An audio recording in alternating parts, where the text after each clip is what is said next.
Hey guys, what's up? You notice how I sound a little better than my last two videos? The recording. First two recordings weren't that good. I've upgraded myself a bit. And yeah, this sounds a little bit more accurate to my voice. I told you I didn't sound like a self-anxious 12-year-old boy. Now let's get to it. Today I want to talk about anime and how it can ruin your life. And before you get angry at me and throw your body pillows at me, I just want to say that I used to be, well, I still am a bit, a fan of anime, a few series, and that I've been through the experience and why I can tell you how how it can mess you up because I have the knowledge here to share and yeah. So why I would say that anime is can be dangerous to a person or ruin their life is done in two ways. One, if you have a life, it could suck you away from your life. And two, if you have no life, it's gonna suck you in there and make sure you never get out. But specifically, I want to talk about number two because that's the easiest way. It gets most people that because anime is like extremely cool and interesting and exciting and whatnot. They got red eyes, they got purple hair, they got green hair, all these crazy hairstyles. The way they talk is cool. The way they look is cool. Even simple things that we do every day, that when they do it, it looks completely awesome and different, like brushing their teeth or eating a piece of bread. You know. So anime is like really, really interesting. The anime universe or whatnot. Uh, it's really so much more interesting and cooler and seem way more important than the dull real world that we live in. And if you're not fond of the real world or not happy with the in the real world that you live in, that could be a way of escape. Like for example, an easy target could be teenagers.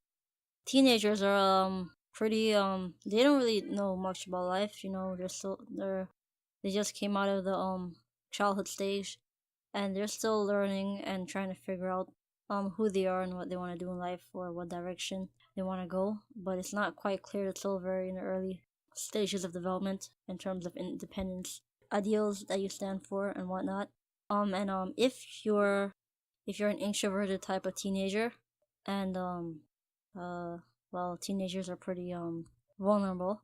If you're a teenager and you're an extreme introvert or you have low self-esteem, if you stumble across anime and you get sucked into it, like well, you would get sucked into it because it's so compelling, it's so interesting, and it's like a place full of happiness compared to a person who isn't happy with their life, you know, or struggling to have control of their life. They will escape into that because the most natural thing for kids to look for is comfort, and that would be the best way of going.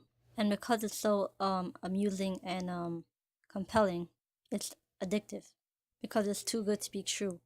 It's which is all the more reason for it to be addictive. And because it's like that, you're not gonna be able to control yourself when you watch these shows. You're not gonna say, okay, I'm gonna watch two today or two tomorrow, or only one today, one per day. No, you're not gonna be able to control yourself. It's gonna be you're gonna watch. You're not gonna be able to stop yourself. You're just gonna keep watching, keep watching, keep watching. I don't know when to stop. And why I say that is because if you're well, on one hand, if you do have your life in control, you could monitor yourself, right? You have that type of impulse control. But if you're using it as a means of escape, then you're gonna dive right in. You won't be able to control yourself. You're just gonna sink deeper and deeper into it, and that can interfere with your school, your work, things that you need to do at home. You know, sleep. I think could be one of the biggest ones. You're supposed to get off and stop watching and go to bed on time, but you end up sleeping till 4 o'clock in the morning. You know when it's already too late. You know it can really mess your life up because it has the qualities of being an addiction because it's like fantasy. It's like perfect. It's an escape. It's like this completely different universe that makes our world pale in comparison. So yeah, and not only that, like if you're an introvert or you have low self esteem, your growth or your potential to grow and overcome that gets stuck.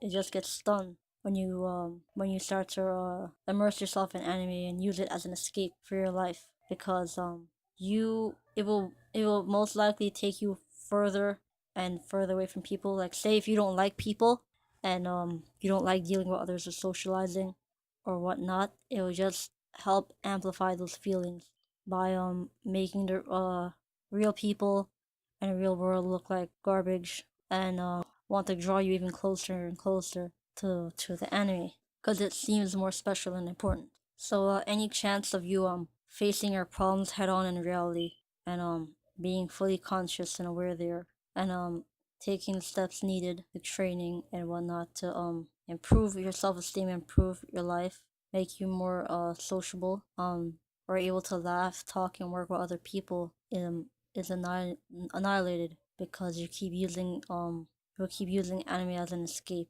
or a way where all your happiness is there, and you don't need to go get it anywhere else. So that's just one of the ways anime can ruin your life. In particular, if you're introvert or a person with low self-esteem. If you guys have been through similar experiences or noticed one or two of these things as an anime fan or whatnot, or avid watcher, please let me know in the comments.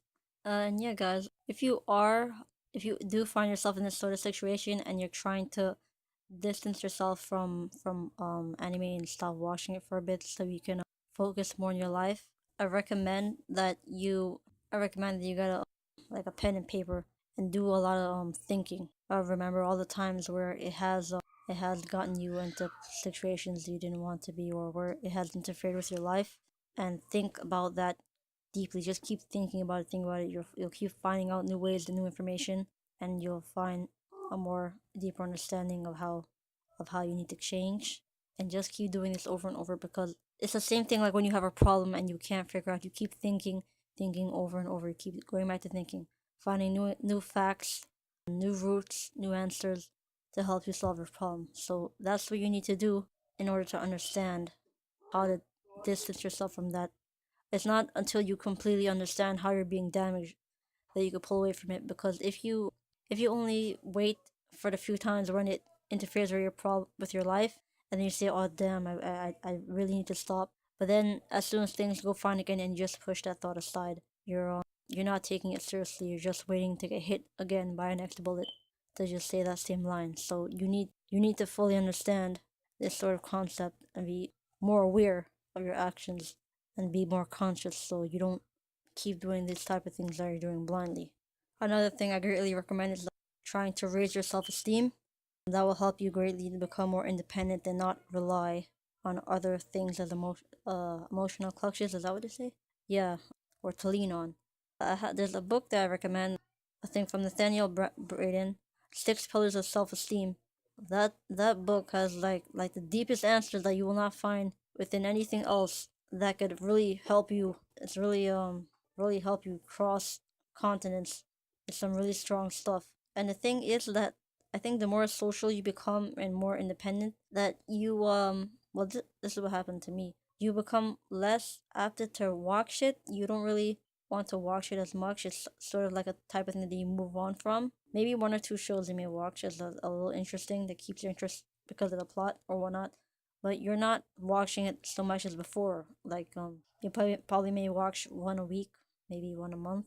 It's not so much as realism to it like reality. You're more grounded into reality, and you want to stay there, and you want to live life, not immerse yourself in so much as fantasy anymore. So that's all I want to say about the topic. You guys let me know if you have had understanding what I'm talking about or whatnot. And thanks for listening, guys. See you later.